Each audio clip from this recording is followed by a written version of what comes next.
Hello बच्चों, क्या हाल चाल। आज की क्लास में हम डिस्कस करेंगे कि बीएचयू ने कल रात 1 बजे अपना फर्स्ट राउंड 1 का जो लिस्ट है, अलॉटमेंट लिस्ट, वो जनरेट कर दिया है। वो हम आज देखने वाले हैं।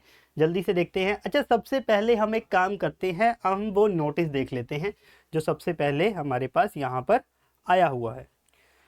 यू कैन सी यहाँ पर, हाँ, यहाँ पर क्या था कि कल रात में क्या है, यहाँ पर ना यूजी राउंड 2 शो कर रहा था। तो बहुत सारे बच्चों को ये था कि भैया अभी राउंड 1 तो अलॉट नहीं हुआ, राउंड 2 कैसे आ गया। ठीक है, तो यहाँ पर एक्चुअली राउंड 1 ही है और ये न्यू आया है।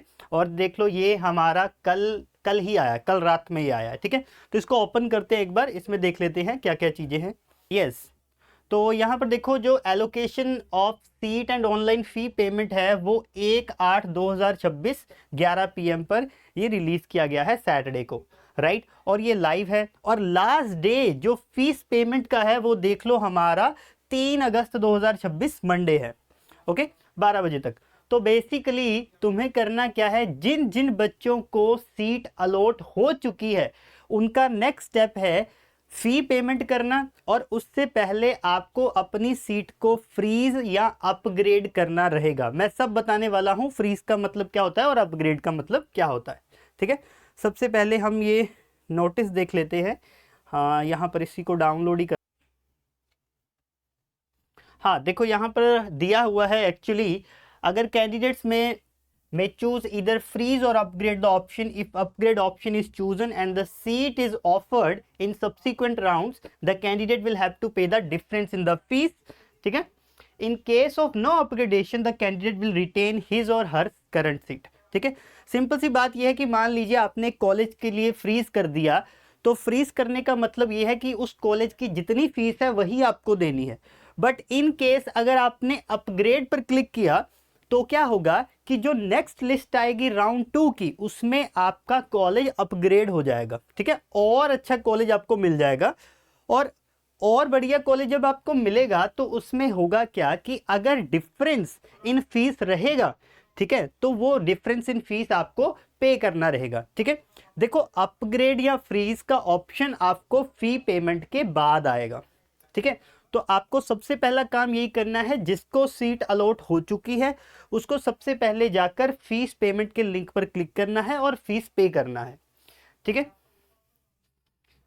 Okay, crucial fee payment policy सब कुछ दिखाया हुआ है यहाँ पर। अगर आप 3 अगस्त 2026 तक फीस पेमेंट करने में असफल रहते हैं तो वो आपको कोई भी कॉलेज नहीं दे रहे होंगे। ठीक है, फ्रीज करके आप उसी कॉलेज में सेटिस्फाई हैं, आपको उतनी ही फीस देनी है। अगर आप अपग्रेड पर क्लिक करते हैं तो राउंड 2 का वेट करेंगे, जो अपग्रेडेड कॉलेज होगा आपका उसमें आपको वो वाली फीस देनी है। तो हो सकता है कि आपने पहले जितनी फीस पे की थी उसमें थोड़ा और अमाउंट ऐड हो सकता है। ठीक है, इतना सबको समझ आ गया। तो ये था थोड़ा फीस पेमेंट से रिलेटेड, क्योंकि कुछ बच्चों को इसमें डाउट आ रहा था। ठीक है, अब हम देखते हैं कि कट ऑफ क्या गया है।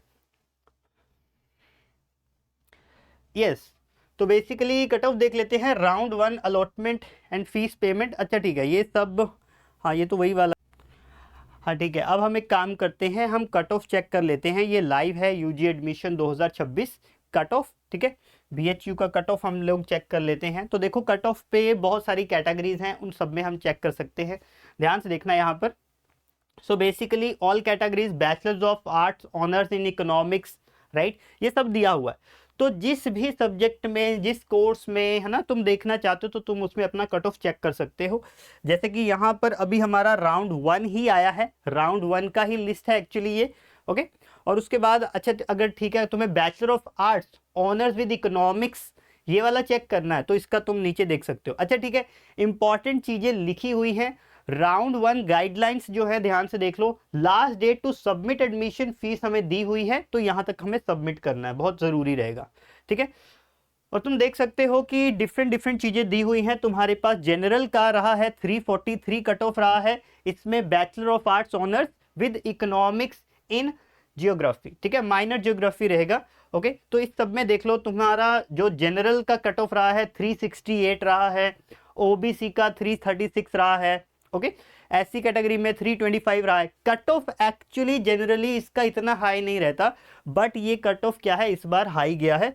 बट डोंट वरी, क्योंकि अभी राउंड 2 भी आने वाला है, आगे जो लिस्ट बनेगी उसमें आपका कट ऑफ थोड़ा कम हो जाएगा, ठीक है। अगर किसी को सीट नहीं मिली है राउंड 1 में तो परेशान होने की कोई ज़रूरत नहीं है। इस कट ऑफ से आप अंदाज़ा लगा सकते हैं कि राउंड 2 में आपको सीट मिलेगी या नहीं मिलेगी, ठीक है। और फिर उसके बाद राउंड 3 और स्पॉट राउंड के बारे में भी बताऊंगा कि क्या क्या चीज़ें रहती हैं, ठीक है। अब मान लीजिए किसी को लेना है यहाँ पर, चलो हम चूज़ कर लेते हैं। ये हमने बैचलर ऑफ आर्ट्स का देख लिया, ओके। चलो किसी और कोर्स का देखते हैं। जैसे कि हमारे पास क्या है, हाँ, जैसे बैचलर ऑफ साइंस ऑनर्स ले लेते हैं। लाइक आपको फिजिक्स करना है विद माइनर मैथमेटिक्स, राइट, जिसको बेसिकली फिजिक्स में आगे जाना है, तो हम उसके लिए चेक कर लेते हैं, ठीक है। Physics with minor mathematics, okay. तो इसके लिए अगर मैं चेक करूं तो यहाँ पर तुम देख सकते हो कि महिला महाविद्यालय में क्या है, हमारे पास ST कैटेगरी में 231 कट ऑफ रहा है, ओके। यहीं अगर मैं मेन कैंपस की बात करूं तो जनरल कैटेगरी में हमारे पास 434 रहा है, 474.9, okay. Cut off generally high रहा है इसका, बट हमें, मैं वही चीज़ बता रहा हूं कि धीरे धीरे जब सेकेंड लिस्ट आएगी, थर्ड लिस्ट आएगी, तो आपका कट ऑफ धीरे धीरे थोड़ा कम होता जाएगा, ठीक है। बट आपको ध्यान रखना है कि आपके कैटेगरी के अकॉर्डिंग कितने मार्क्स का कट ऑफ जा रहा है, उसी के बेसिस पे अगली लिस्ट आपकी डिसाइड हो जाएगी, ओके। तो ये सारा तुम देख सकते हो। 438 रहा है EWS के लिए, जनरल के लिए फिर 422 रहा है महाविद्यालय में, है ना। पेड फी कोर्सेज की लिस्ट देख लो, ठीक है, ध्यान से। पेड फीस की पेड फीस के लिए भी ये रही हैं चीज़ें, ओके।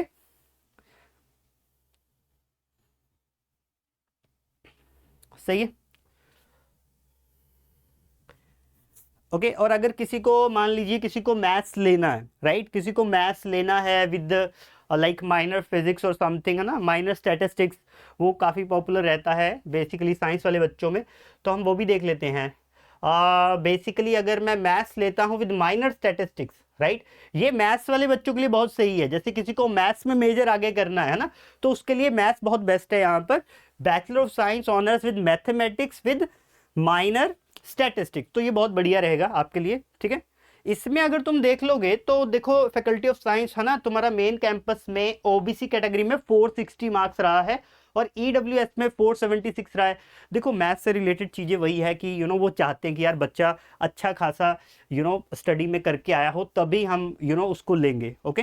तो ये सारी चीज़ें रहती हैं। जनरल में देख लो 501 तक गया है, ठीक है, जनरल में 501 तक गया है। तो अगर तुम जनरल कैटेगरी से हो, अगर तुम्हें मैथ्स चाहिए, ओके, BSc मैथ्स अगर तुम्हें चाहिए विद माइनर स्टैटिस्टिक्स, तो तुम कोशिश करो कि तुम्हारा जो स्कोर है वो 500 के ऊपर हो, ठीक है। अगर 500 के ऊपर रहेगा तो तुम्हें बहुत बढ़िया आराम से ये कॉलेजेस मिल जाएंगे, ठीक है। जनरल कैटेगरी के ज़्यादा बच्चे रहते हैं, इसीलिए मैं उस पर ज़्यादा अच्छे से बता रहा हूँ, ठीक है। बाकी ST OBC के लिए तुम देख सकते हो, SC के लिए तो बहुत ही सही है, 377 रहा है यहाँ पर, ओके, क्योंकि ये कोर्स के अकॉर्डिंग है, ठीक है। कोर्स के अकॉर्डिंग रहता है कि क्या डिफिकल्टी लेवल है, किस तरह का मेजर है और किस तरह उनको चीज़ें चाहिए, ओके।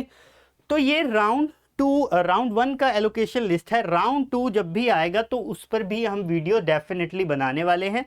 और अगर मैं स्पोर्ट राउंड की बात बताऊं कि मान लो कोई बच्चा है जिसको कोई भी कॉलेज नहीं मिला है, ठीक है, कोई किसी भी लिस्ट में उसका नाम नहीं है, बट कॉलेजेस करते क्या है कि जो वैकेंट स्पेसेस रहते हैं, वैकेंट सीट्स रहती हैं, उनको भरने के लिए एक अलग से एक स्पेशल राउंड करवाया जाता है जिसको स्पॉट राउंड बोलते हैं, ठीक है। अब स्पॉट राउंड में वो बच्चे अप्लाई नहीं कर सकते जिनको कोई ना कोई कॉलेज मिला था, उन्होंने फ्रीज या अपग्रेड नहीं किया या जो भी रीजंस रहे कि उनको कॉलेज नहीं मिला, बट वो स्पॉट राउंड में एलिजिबल नहीं होते। स्पॉट राउंड में वही एलिजिबल है जिसको कॉलेज मिला ही नहीं था, ठीक है। तो वहाँ पर उन बच्चों के लिए अच्छा मौका रहता है, उनको स्पॉट राउंड में कॉलेज मिल जाता है। अभी उम्मीद बिल्कुल नहीं हारना है बेटा। अभी क्या है कि अभी चीज़ें प्रोसेस में है, अभी सिर्फ फर्स्ट लिस्ट आया है। जिसका रिजल्ट आ चुका है वो मुझे कमेंट में ज़रूर बताए कि जिसके अच्छे मार्क्स आए हैं, जिसको BHU मिल चुका है। देखो BHU मिलना एक बहुत बड़ी बात है, क्योंकि बेसिकली एशिया का सबसे बड़ा महाविद्यालय तुम्हें मिल रहा है। तुम उसके एक अटूट हिस्सा बन जाओगे और तुम जितने भी साल तुम रहोगे यहाँ पे, 3-4 साल तुम अपनी पढ़ाई करोगे और बहुत ही ज़्यादा चीज़ें तुम्हें सीखने को मिलेंगी। एक बहुत बड़े कॉलेज का फ़ायदा ये होता है कि तुम्हें एक्सपोजर बहुत मिलता है, तुम्हें लोग बहुत अच्छे मिलते हैं, तुम्हें इन्वायरमेंट बहुत अच्छा मिलता है।